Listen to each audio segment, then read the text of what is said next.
उद्धव ठाकरेंसोबत जाऊया, मनसे नेत्यांचा शिबिरात चूर, बहुसंख्य पदाधिकाऱ्यांचा उद्धव ठाकरेंसोबत युती करण्याच्या बाजूने कौल।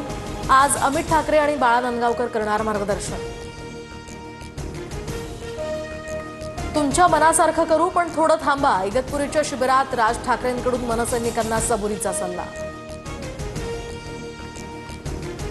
मनसे सोबतच्या युतीसाठी उद्धव ठाकरे प्रचंड आशावादी, आता राजही आपल्यासोबत। संजय राऊतांनी घेतलेल्या रोखठोक मुलाखतीमध्ये उद्धव ठाकरेंचं भाष्य। शिंदेंच्या शिवसेनेची आनंदराज आंबेडकरांच्या रिपब्लिकन पक्षासोबत युती, तर आज दुपारी अधिकृत घोषणा होणार। स्थानिक स्वराज्य संस्थांच्या निवडणुकांच्या आधी मोर्चे बांधणी।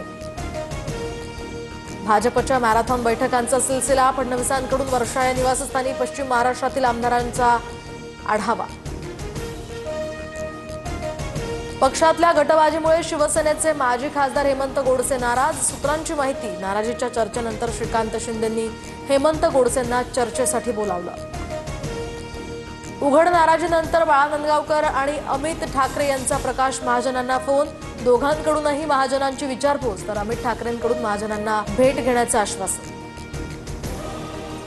जयंत पाटलांच्या राजीनाम्यानंतर आता शशिकांत शिंदे शरद पवारांच्या राष्ट्रवादीच्या प्रदेशाध्यक्षपदी, आर पाटलांप्रमाणे संधीचं सोनं करणार, शशिकांत शिंदेंची पहिली प्रतिक्रिया, तर पक्ष बांधणी आणि विस्ताराचाही निर्धार व्यक्त।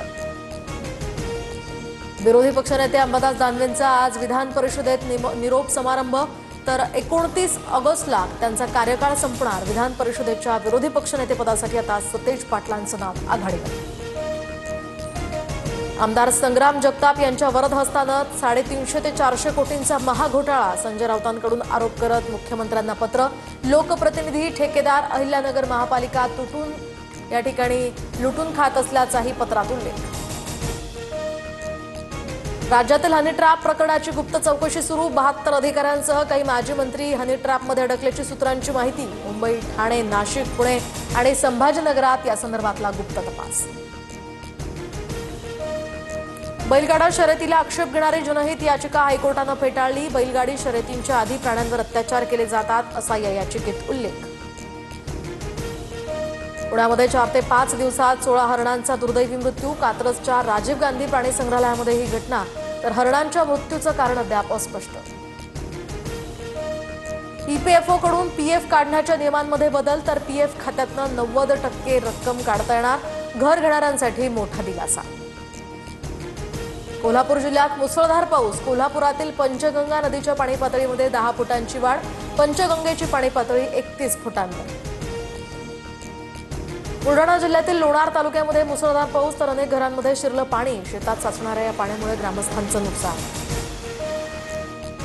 पावसाळ्यात मुंबई गोवा महामार्गाची चाळण, रायगड जिल्ह्यातल्या नागोठणेजवळ खड्ड्यात वाहन अडकली, वाहन चालकांना मनस्ताप।